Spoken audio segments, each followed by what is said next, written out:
Teman-teman, kali ini saya akan bahas 7 pilihan investasi yang cerdas dan aman menguntungkan itu apa. Nomor 1, investasi apakah yang paling menghasilkan? Ini bukan menurut saya, menurut Warren Buffett. Ini kata-katanya Warren Buffett. Jadi investasi yang paling menguntungkan adalah investasi leher ke atas. Jadi investasi ke dalam diri kita sendiri untuk meningkatkan pengetahuan kita dan meningkatkan kompetensi kita, meningkatkan karakter kita. Itu adalah investasi yang paling menghasilkan keuntungan dalam kehidupan kita. Bisa keuntungan bukan uang, tapi juga keuntungan dalam bentuk kemudahan, dalam bentuk kesehatan, dalam bentuk relationship. Nah, investasi inilah kalau dikatakan di dalam keuangan, Benjamin Franklin menyatakan seperti ini. 1 sen ditaruh di kepala kita, kembali jutaan kali di kantong kita. Anda tahu Benjamin Franklin? Siapa dia? Benjamin Franklin adalah bapak dari kemerdekaan Amerika. Sebenarnya bukan Washington. Ini loh, Benjamin Franklin itu ditaruh di mata uang yang paling besar di Amerika sama Washington gitu ya. Washington pada waktu itu sebetulnya kalau ketemu dengan Benjamin Franklin, hormat. Jadi bapak yang memerdekakan sebenarnya bukan Washington, bukan George Washington, tapi Benjamin Franklin. Jadi Benjamin Franklin dihargai dan kemudian dijadikan orang bijaksana zaman dulu. Nah, inilah jadi disepakati oleh 2 orang tadi, Warren Buffett, terus kemudian juga Benjamin Franklin, bapak kemerdekaan Amerika yang terletak di uangnya, di uang paling besar di Amerika 100 US dollar, dan saya juga sepakat investasi yang paling menguntungkan investasi leher ke atas. Maksudnya Pak Tok, investasi ke hidung, operasi mata, gedein, operasi wajah, silakan. Tapi ya tepat adalah investasi di antara 2 telinga ini. Apalagi itu Pak Tok di antara 2 telinga, balik menek. Mata 2 telinga, hidung juga, otak. Maksudnya makan otak? Enggak, otaknya diisi hal-hal yang bermanfaat. Jadi Warren Buffett, Benjamin Franklin, dan Tom Desawaringen, kami bertiga sepakat bahwa investasi yang paling menguntungkan baik secara keuangan, kesehatan, relationship, terus kemudian juga kedamaian di dalam hati adalah investasi leher ke atas atau ilmu pengetahuan yang kita praktekkan. Bruce Lee juga ngomong, kalau pengetahuan itu dikatakan oleh Bruce Lee, knowing is nothing, tahu tidak ada gunanya. Nih kata-katanya Bruce Lee, gitu ya. Applying what you know is everything. I agree. Ilmu pengetahuan yang bermanfaat dalam kehidupan dan kita sungguh-sungguh praktekkan itu adalah investasi yang terbaik dalam kehidupan kita. Investasi apa yang nomor 2 yang terbaik di dalam kehidupan kita? Baik yang membuat kita jadi kaya, membuat kita jadi lebih baik dalam banyak hal, yaitu investasi ke teman. Saya percaya kok terhadap kata-kata ini. Silaturahmi, memperpanjang usia dan memperbesar rezeki. Nah, tentu saja silaturahmi Anda kemana, kan gitu ya. Jadi kalau Anda silaturahmi kepada teman-teman yang Anda ingin menjadi, saya belajar dari Robert T. Kiyosaki, dikatakan, waktu saya ikut seminarnya zaman dulu di awal-awal tahun 2000, wow, sudah 20 tahun yang lalu ya, luar biasa. Nah, pada waktu saya kerja zaman dulu di bank, saya sudah baca buku. Dan kemudian ternyata betul juga bahwa siapa sih 5 orang yang terdekat dari kita, yang kita menghabiskan waktu paling banyak. Anda tulis dulu namanya, kerjakan sekarang ya. Si A, si B, si C, si D, si D. Atau Anda bayangkan si A, si D. Kemudian kira-kira penghasilannya mereka berapa? Bulatkan dalam juta terdekat saja, misalnya 3 juta Pak, 5 juta Pak, 8 juta. Nah, 5 ini dijumlah, kemudian kira-kira rata-rata teman Anda kan jadi tidak tahu penghasilannya berapa, kira-kira aja gitu ya. Terus sebenarnya si A ini ya penghasilannya sekian lah. Nah, kemudian Anda rata-rata, ternyata rata-rata dari 5 orang terdekat, silakan lakukan sekarang, saya lakukan zaman dulu.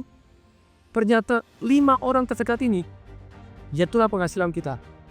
Ketika saya tulis pada waktu saya jadi karyawan, oh saya yang terdekat dengan ini, bawahan saya, dengan atasan saya, dengan istri saya tentu saja. Saya kaget, ternyata dari 5 teman saya yang terbaik ini, kalau saya amating, yang saya meluangkan waktu, ternyata rata-ratanya adalah income saya. Nah, jadi hati-hati bergaul dengan siapa, jadi yuk. Jadi saran saya, ubahlah teman-teman Anda, gantilah teman-teman Anda. Tetap teman yang lain yang lain tetap berteman. Say hi waktu ulang tahun, ucapkan selamat ulang tahun. Jadi tetap berteman, tetapi Anda luangkan waktu yang terbanyak dengan orang-orang yang Anda ingin menjadi. Nah, ketika saya bertahun-tahun kemudian saya cek 5 orang teman saya, 4 yang paling akrab berubah, yang satu tidak berubah karena istri saya kan tak boleh berubah gitu ya. Ya harus loh, ya harus tetap ini. Nah, kemudian dari 4 ini jam berubah, ternyata income saya juga berubah. Ini yang dahsyat luar biasa. Teman ini saya belajar juga dari Anthony Robbins, belajar dari Robert T. Kiyosaki, belajar dari Mark Victor Hansen. Anda pernah membaca buku Chicken Soup for the Soul? Nah, satu hari Mark Victor Hansen itu penghasilannya rata-rata $1 juta setahun. Kemudian dia mulai memutuskan untuk melakukan coaching kepada Anthony Robbins. Jadi Anthony Robbins memberikan coach kepada yang namanya Mark Victor Hansen, yang arah Chicken Soup for the Soul itu tadi gitu ya. Kemudian sama Anthony Robbins ditanya, siapa 5 temanmu yang terdekat? Disuruh nulis, ditulis penghasilannya, kemudian kira rata-rata. Plus minus sekitar $1 juta tuh. Upah teman-temanmu. Kalau Anthony Robbins cerita, teman-teman saya nih penghasilannya ada yang $100 juta setahun. Waktu itu Anthony Robbins penghasilannya sekitar 24 juta, 25 juta dolar setahun. Dia bilang, saya bergaul dengan teman-teman yang penghasilannya $100 juta setahun. Jadi dengan bergaul dengan orang-orang yang di sana, maka hidupnya berubah. Makanya waktu itu Mark Victor Hansen juga mengubah teman-temannya, dan akhirnya juga income-nya bisa melejit dahsyat luar biasa. Jadi investasi yang cerdas dan aman menguntungkan, bergaulah dengan orang-orang yang Anda ingin menjadi. Note ya, hati-hati, karena teman yang Anda ingin menjadi tetap sebetulnya masih manusia biasa. Conteklah hal-hal yang positif dari dia. Karena orang-orang yang sukses dalam kehidupannya pun, banyak hal yang dalam kehidupan dia yang lain, mungkin bukan hanya sekedar materi, tidak bagus. Yang tidak bagus, jangan diikuti. Ini yang kedua. Kalau Anda merasa mendapatkan manfaat dari video-video saya, silakan subscribe dan Anda klik di loncengnya sehingga Anda bisa mendapatkan video-video saya yang terbaru. Anda dapat informasi. Kemudian share kepada orang lain dan like, karena kalau Anda share, ini saya belajar dari teman yang beragama Islam bahwa semua orang pasti meninggal dunia. Kalau Anda meninggal dunia, tinggalkan 3. Anak yang soleh yang mendoakan orang tuanya baik, kemudian amal jariahnya, kemudian 3 ilmu yang bermanfaat. Kalau Anda share ilmu ini kepada orang lain dan ternyata orang lain bisa mendapatkan manfaat, kita mendapatkan pahala walaupun kita sudah tidak ada. Jadi please share kepada orang lain dan like. Semoga bermanfaat. Saya Tung Desemaringin mengucapkan salam dahsyat. Ini menurut orang yang dahsyat luar biasa juga gitu ya. Kalau Anda tanya di Money Master the Game, karangan di Anthony Robbins, ketika Anthony Robbins mewawancara Warren Buffett. Nah, Warren Buffett ditanya, kalau kamu tidak bisa meninggalkan warisan Wan, hanya meninggalkan sekumpulan prinsip tentang keuangan, kira-kira sama keluargamu, kamu memberikan nasihat apa? Warren Buffett-nya cerita, udah kamu masukkan di S&P 500. Kalau kamu tagging jual beli, ya kamu banyak kalanya gitu ya. Nah, terus ditanya sama si Anthony Robbins, bukankah Warren Buffett kadang juga melakukan trading, jual dan beli? Yes, karena saya Warren Buffett. Kalau anak saya kan bukan Warren Buffett. Ya, satu, saya senang sekali membaca. Dan pada waktu saya membaca laporan keuangan, termasuk Looking Home menceritakan, kalau Anda mau investasi di saham, tidak bisa tidak, Anda harus baca laporan keuangan. Nah ini, Looking Home, Warren Buffett-nya Indonesia, kan gitu ya. Dan Warren Buffett, Charlie Munger, terus Looking Home, juga kalau Anda trading jual beli, banyak kalanya gitu, betul ya. Apalagi Anda scalping dengan lebih cepat lagi, ya lebih banyak bangkrutnya. Jadi sekali lagi, ini investasi cerdas dan aman, ya Anda membedakan antara investasi dengan trading. Boleh nggak Anda trading? Boleh, tapi Anda biasanya kalau trading, ya nitilin jual beli sedikit-sedikit untuk bisa lah. Tapi kalau mau istilahnya mengikuti Charlie Munger, Warren Buffett, ataupun Looking Home, ya jual ketika Anda harganya super over value, silakan. Tapi balik lagi, kalau Anda investasi, jangka panjang, ditumbuk lagi, ditambahin lagi, tumbuk lagi, investasi, ya Anda harus membedakan antara investasi dengan trading. Oke, itu yang nomor 3. Berikutnya yang nomor 4, Anda membedakan antara investasi dengan spekulasi. Cuma saham itu spekulasi? Enggak. Kalau Anda baca laporan keuangannya, Anda punya ilmunya, Anda bukan spekulasi. Loh, Pak Tung, yang namanya beli properti itu adalah investasi? Belum tentu. Kalau Anda beli pada waktu dari awal sudah tahu harganya lebih murah, untung di bidang properti adalah pada waktu beli, bukan pada waktu jualnya. Pada waktu beli sudah untung dulu. Nah, ini tadi kan balik lagi. Bedanya apa sih investasi dengan spekulasi? Spekulasi Anda mengandalkan orang yang terbisik. Kelihatannya saham ini bagus, loh. Kelihatannya ini bagus. Tapi ternyata tidak bagus. Tapi kalau Anda investasi, Anda adalah betul-betul membaca laporan keuangannya, tahu strateginya, baru Anda. Kalau Anda cenderung spekulasi, pertanyaan kalau sekarang, kalau Bitcoin, Pak Tom, menurut Pak Tom spekulasi atau yang namanya investasi? Jangan menurut Pak Tom deh, menurut Elon Musk, ya pom-pomnya untuk Dogecoin gitu ya. Dia sudah ngomong, even Bitcoin, kita tanya, kalau Bapak Bitcoin, menurut kamu Bitcoin itu investasi atau spekulasi? Jawabannya si Elon Musk, ya spekulasi. Jadi pendapatnya kalau investasi dengan spekulasi, boleh nggak Anda spekulasi? Boleh. Tapi maksimal sebetulnya ya 10% dari kekayaan Anda. Lupa tuh, itu ada yang kaya dari anak muda sudah pegang triliun karena pegang di Bitcoin. Nah, boleh karena masih muda gitu ya. Tapi harus ingat, makin umur, Anda harus masuk ke investasi yang lebih aman, bukan spekulasi. Sekali lagi ya, saya lagi, Pak ini masih muda, terus karena gebuk semuanya. Tapi hati-hati, kalau Anda terus gebuk terus, spekulasi terus, ya sampai sambal, kalau rontok habis, ya cilaka kan gitu ya. Pak tuh, Bitcoin nggak mungkin habis. Ya mungkin sih, tapi mungkin juga lah. Jadi gini, orang yang sukses itu 80% yakin ya. Kalau 1000% halusinasi. Mungkin nggak Bitcoin dilarang? Mungkin. Mungkin nggak pemerintah mengeluarkan cryptocurrency-nya sendiri? Mungkin. Mungkin nggak pemerintah mengizinkan? Mungkin juga, tergantung siapa yang jadi pemerintah kan gitu ya. Emas saja pernah dilarang loh. Di Amerika emas pada waktu Franklin D. Roosevelt menjabat jadi presiden di Amerika, emas dilarang. Memiliki emas itu melanggar hukum. Itu emas saja bisa dilarang, masa Bitcoin tidak bisa dilarang. Di Indonesia bukan untuk pembayaran, untuk investasi masih oke. Kalau di China, kalau saya salah tolong diralat, itu juga tidak boleh gitu ya. Bukan hanya untuk perdagangan saja, untuk investasi juga dilarang gitu ya. Nah, berikutnya ini. Jadi yang kelima apa investasi serta tanaman menguntungkan? Yaitu aset alokasi. Ada dua aliran di aliran Robert Kiyosaki dan aliran Anthony Robbins. Kalau aliran Robert Kiyosaki, kalau kamu mau kaya, kamu aset alokasi terus, kapan bisa kayanya?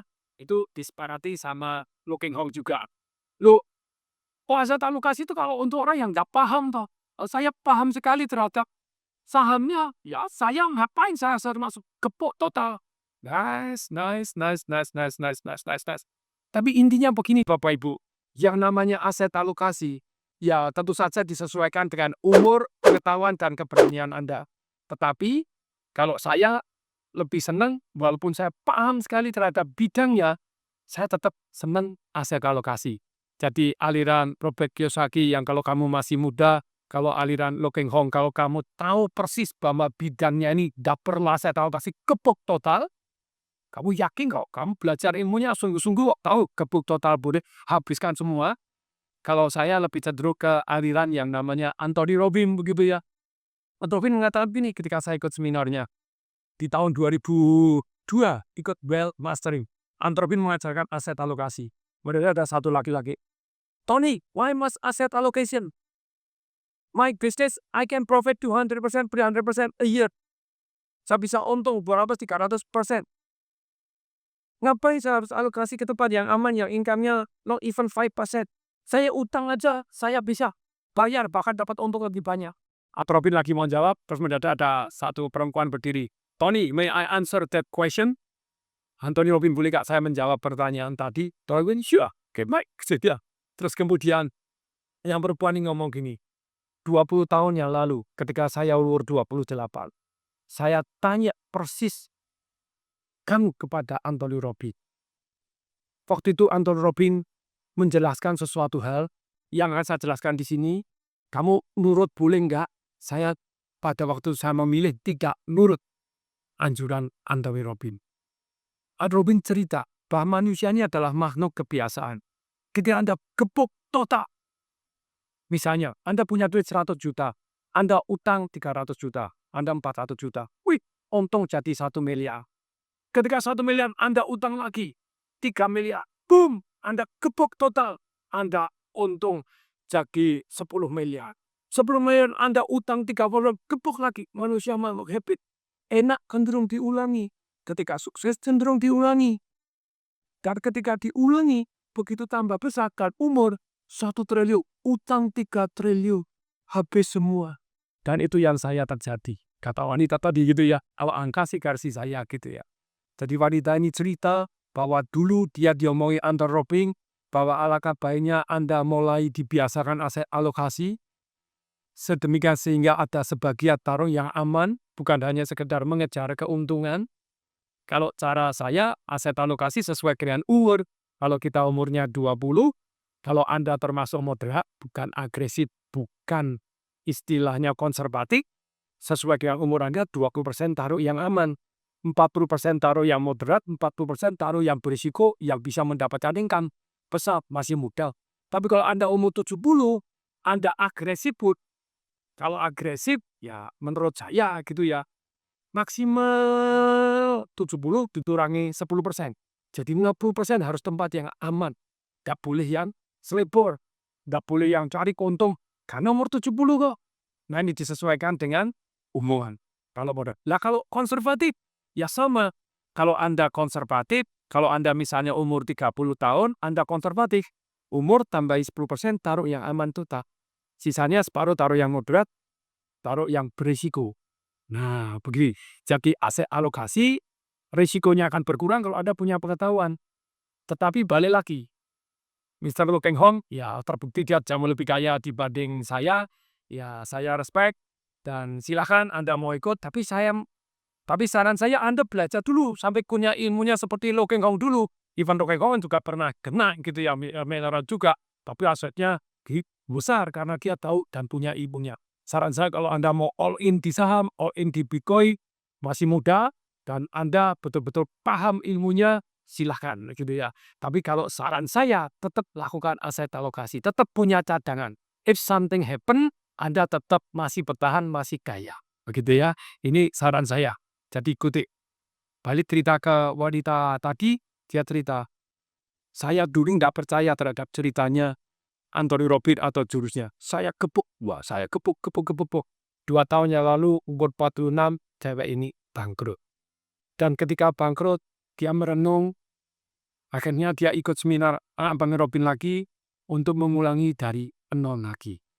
Jadi, wahai kamu anak muda yang baru tanya sama Anthony Robbins, ya silakan. Anda mau gebuk semua boleh.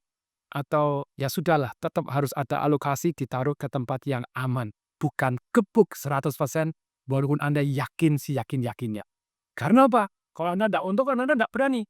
Begitu ada untung, Anda makin yakin. Begitu untung, makin yakin. Tapi begitu ada Black Swan, itu satu buku yang luar biasa. Bukunya ini, Black Swan, kita tunjukkan bukunya. Black Swan ini, tadi Anda berasumsi mesti seperti ini. Angsa itu semuanya putih. Begitu ada angsa yang hitam, dari Tasmania, angsa yang hitam, prediksi untuk semua. Ini sama sih naik, Bitcoin pasti naik, korak duit saya taruh sana semua. Ya silahkan. Tahu-tahu dilarang, ya habis. Tidak mungkin malah itu, karena kita yakin maka kita berani semua. Ya kalau tidak yakin kan tidak berani. Makanya saran saya walaupun yakin, ya at besar 20% dari income taruhkan yang aman. Ingat, aset alokasi ada 3 ya. Nomor 1 adalah aset alokasi, yaitu berdasarkan active income kita. Kita terima active income, dapat duit, sebagian untuk konsumtif. Oke, silakan. Sebagian disisihkan untuk yang aman, sebagian untuk yang tumbuh, silakan. Tapi juga ada aset alokasi dari yang namanya passive income Anda. Ini lebih damai lagi. Active income, saya taruh untuk ini, passive income, begini lebih damai lagi. Anda sekian persen masuk, sekian persen. Kemudian bukan yang ketiga, aset alokasi dari portfolio harta Anda. Maksudnya apa portfolio harta Anda? Anda total asetnya berapa misalnya? 1M, lah berapa persen masuk di mana, berapa persen masuk di mana, berapa persen masuk di mana. Itu dari portfolio income. Jadi silakan Anda belajar terus tentang aset alokasi. Kalau Anda tertarik, bisa ikut Financial Revolution saya, aset alokasi berdasar umur, berdasarkan risiko yang berani kita ambil. Bukan hanya berdasarkan risiko saja, tapi umur kita sangat terpengaruh untuk melakukan aset alokasi. Saya pribadi, umur sekarang 57, aset alokasi ke tempat yang aman saya, ya minimal 60% gitu ya. 20% yang moderat, 20% masih buka usaha yang mungkin berhasil, mungkin tidak berhasil. Nah, kalau patok 2% ini masuk ke kripto, masuk ke mana, boleh nggak? Boleh. Tapi harus ada yang aman terlebih dahulu. Ya. Kemudian yang keenam, kita itu kalau mau investasi cerdas dan aman dan menguntungkan, kita harus antisipatif. Kita harus antisipatif, bukan reaktif. Maksudnya apa? Kalau reaktif itu Anda ikut-ikutan, wah saham bagus nih saham, wah Bitcoin masih ikut Bitcoin. Biasanya yang ikut-ikutan tapi tidak punya ilmu, maka Anda biasanya terlambat.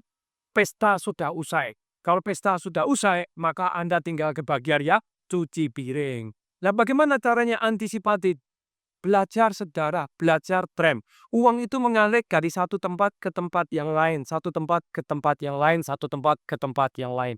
Kalau kita bisa antisipasi setelah ini uang mengalir kemana, kemungkinan Anda selamat, bukan hanya sekarang selamat, Anda sukses secara material jauh lebih besar daripada yang reaktif ikut-ikutan saja. Belajar sejarah. Manusia itu kalau dia umur sampai 70 tahun, 80 tahun, biasanya mengalami 2 resesi, 1 depresi, gitu ya. Indonesia udah berapa kali, Anda umur berapa? Sudah mengalami resesi belum? Nah, setiap resesi selalu ada orang kaya baru. Lu kok bisa orang kaya baru? Kebetulan, bisa jadi. Mereka berada di bidang yang sedang tumbuh. Yang kedua, mereka suka antisipatif. Nah, saya ini 3 kali kena resesi, ini saya malah tambah kaya. Kok bisa? Karena saya antisipatif. Jadi contoh pada tahun 97, 98, itu bumi gonjang-ganjing pada waktu itu pertama kali Malaysia tuh rontok, diserbu, rontok gitu ya, sama George Soros. Thailand, Malaysia. Terus kemudian negara-negara Asia Tenggara rontok. Nah, terus Indonesia, waktu itu pemerintah Indonesia bilang, tenang, masih punya 5 bulan cadangan devisa, jadi kita kuat. Enggak, karena Malaysia, jadi Thailand juga punya cadangan devisa, beberapa rontok juga. Jadi sebetulnya dia ngomong, enggak. Menurut saya, Indonesia tidak aman, antisipatif. Nah, pada waktu itu, 98% uang saya di dolar. Nah, ini kan, itu namanya antisipatif. Ketika bumi gonjang, dia malah sukses tambah kaya karena investasi cerdas, yaitu antisipatif, bukan reaktif. Lupa tuh katanya aset alokasi. Pak Batur 98% masuk di sana. Iya, waktu itu masih muda, belum punya prinsip, masih polgas, belum ikut seminarnya Anthony Robbins. Nah, terus juga masih super yakin kali bahwa ini benar gitu ya. Ternyata betul. Tapi sempat salah nggak? Ya sempat salah. Ketika dolar naik dari 1.000 berapa jadi 4.500 sudah saya jual sebagian besar. Tapi 17.000 tapi lumayan masih dapat untung. 2007 2008 saya antisipasi ketika Amerika menggelontorkan uang begitu banyaknya 1 triliun US dollar untuk menyelamatkan, jadi waktu itu Lehman Brothers rontok gitu ya. Terus kemudian banyak perusahaan-perusahaannya brodol di Amerika.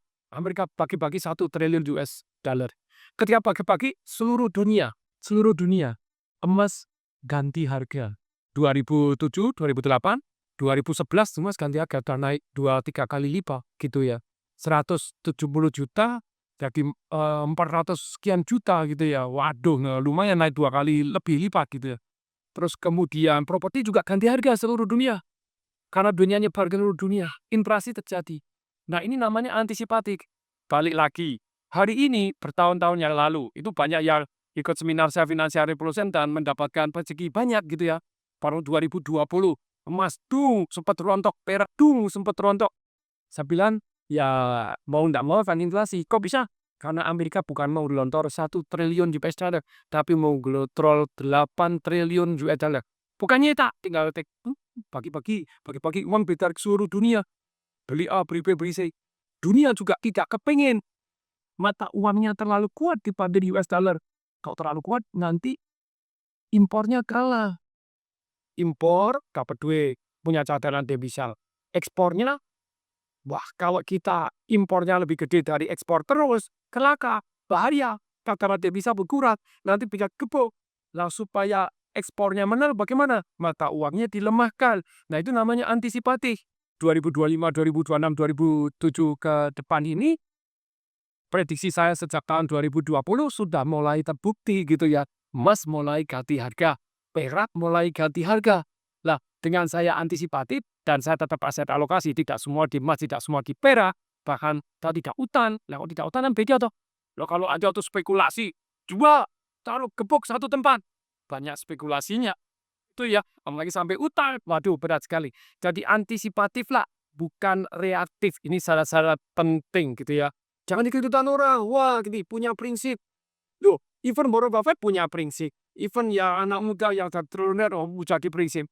Tapi bagi saya lebih cenderung kepada Warren Buffett daripada anak muda yang mungkin kaya sekarang belum tentu di kemudian hari gitu ya. Kalau dia nggak pernah aset alokasi mungkin juga bisa amblas sewaktu-waktu gitu. Pasti anak mudanya salah, belum tentu. Tapi saya lebih senang yang namanya antisipatif, bukan reaktif, aset alokasi, bukan istilahnya spekulasi gitu ya, investasi sungguh-sungguh, bukan hanya sekedar trading gitu ya. Trading boleh nggak? Boleh. Tapi sebagian hasil tradingnya tetap di aset alokasikan. Kemudian berikutnya yang ketujuh ya, investasi yang cerdas dan aman itu adalah Anda investasi yang menghasilkan capital gain dan menghasilkan cash flow. Jadi cari ya investasi-investasi yang harganya naik, tapi juga menghasilkan cash flow. Pak Tong, emas itu bagaimana? Loh, emas itu kan tidak bisa menghasilkan cash flow. Bagi Anda yang belum tahu ilmunya, kalau Anda investasi emas, sebetulnya bisa menghasilkan yang namanya cash flow, yaitu kalau Anda menjual opsinya. Anda terus belajar ya, supaya Anda lebih canggih di dalam investasi. Kalau properti, Pak Tong, ya properti menghasilkan satu yang namanya capital gain dan menghasilkan cash flow. Kalau Bitcoin, menghasilkan capital gain. Kalau pas naik, kalau turun ya loss juga. Cash flow not related. Kalau Anda sudah tahu ya saya dikasih masukan bagaimana Anda Bitcoin bisa menghasilkan satu yang namanya cash flow. Tapi ingat lo ya, Ethereum oke, Bitcoin oke, tapi banyak sekali koin-koin in, in, EGP in, emangnya gue pikirin in, itu sebetulnya bukan hanya sekedar spekulasi, banyak dia scam. Maksudnya apa scam? Bayangin, Anda membuat kripto Anda sendiri dalam waktu 15 menit jadi loh. Cari di YouTube ini, cari bagaimana membuat satu yang namanya cryptocurrency Anda sendiri. Dulu saya mau membuat TDW Coin, kok rasanya tidak enak. Akhirnya saya membuat EGP Coin. Tahu? Emangnya gue pikirin coin. Kalau misalnya EGP Coin saya tukar dengan duit yang hasil kerja Anda trust. Nanti mau saya terbitkan ICO saya sendiri, terus kemudian Anda tukar uangnya, ini nanti bakal saya jual dengan harga 10.000 satu koin. Sekarang Anda cukup tukar 1.000, nanti Anda menang. Wah, itu kurang bagus. Kenapa kurang bagus? Bintang film mengeluarkan koinnya sendiri, ada pembicara mengeluarkan koinnya sendiri. Menurut saya banyak cilakanya. Walaupun maksudnya dia bukan scam, tapi bisa jadi scam. Karena ya kalau duit itu bisa dilaku nggak? Bisa jalan nggak? Anda nggak mau investasi sini goblok. Ya wes lah, goblok lah apa. Even Warren Buffett dimaki-maki goblok. Ya nggak apa-apa. Saya, ya dia sendiri kan dia sudah punya prinsip, berarti dia terbukti kaya. Kan gitu toh. Nah yang terbukti kaya hari ini belum tentu terbukti bakal sekaya satu namanya Warren Buffett atau tetap kaya, cuma belum tentu gitu ya. Jadi hati-hati terhadap kalau Anda investasi kepada sesuatu yang hanya mengharap capital gain. Kalau saya selain capital gain yang nomor 7 ini, saya sabar dan disiplin. Ini prinsipnya investasi yang pedas. Saya investasi kepada yang aman dan menguntungkan, yang sesuai dengan yang saya tahu. Kalau saya banyak tahu adalah di bidang properti, yes. Nah kalau Warren Buffett di saham, yes. Looking Home di bidang saham, yes. Menghasilkan istilahnya capital gain, yes. Menghasilkan dividen, yes. Menghasilkan cash flow, yes. Sabar dan disiplin. Makanya kalau Charlie Munger, partnernya Warren Buffett ditanya, kenapa tidak? Kalau resep kaya segitu mudahnya, kenapa tidak semua orang jadi kaya? Kalimatnya gimana? Ya karena rata-rata orang kepengen kaya cepat sih, jadi katanya Charlie Munger. Loh, boleh nggak kaya cepat? Boleh, karena ada cara kaya yang lebih cepat dibanding yang lambat. Ada. Tapi nomor satunya aman dulu. Jadi menurut saya, ya kalau Anda investasi, bolehlah investasi leher ke atas, Anda tahu kaya cepat. Karena tidak semua bidang sama membuat kayanya kecepatannya gitu ya. Karena tidak semua bidang kecepatannya sama untuk membuat seorang jadi kaya, ya tentu saja kita berhak dong belajar yang kaya lebih cepat, relatif lebih cepat, tapi bukan sangat tepat, bukan scam. Sangat cepat boleh nggak? Boleh, tapi periksa dulu yang baik ilmu pengetahuan Anda. Jangan taruh semuanya di sana, bisa jadi berisiko. Anda lihat di YouTube saya sebelum ini tentang Warren Buffett. Kalau Anda di situ, Anda lihat Warren Buffett itu kayanya nggak setahun nambah 1.000%, 2.000%, enggak gitu loh ya. 26% setahun, 18% tahun, 12% tahun, yang terakhir cuma 10% juga gitu ya, karena ya dana kelolaannya sudah sangat besar. Nah, last but not least, investasi yang ke-8. Ini investasi yang cerdas dan aman serta menguntungkan. Yaitu apa? Investasi kebaikan. Kita tidak bisa outgive God. Kita tidak bisa memberikan apa yang Tuhan berikan lebih dari kita. Jadi kebaikan itu yang terbaik adalah dua arah. Bukan one way giving. Memberi bantuan kepada orang miskin, yes, Anda bagi amal-amal, Anda kelihatan baik, yes. Tapi hati-hati. Kebaikan yang bersifat one way giving sebetulnya itu boleh ketika terjadi sesuatu hal yang namanya darurat.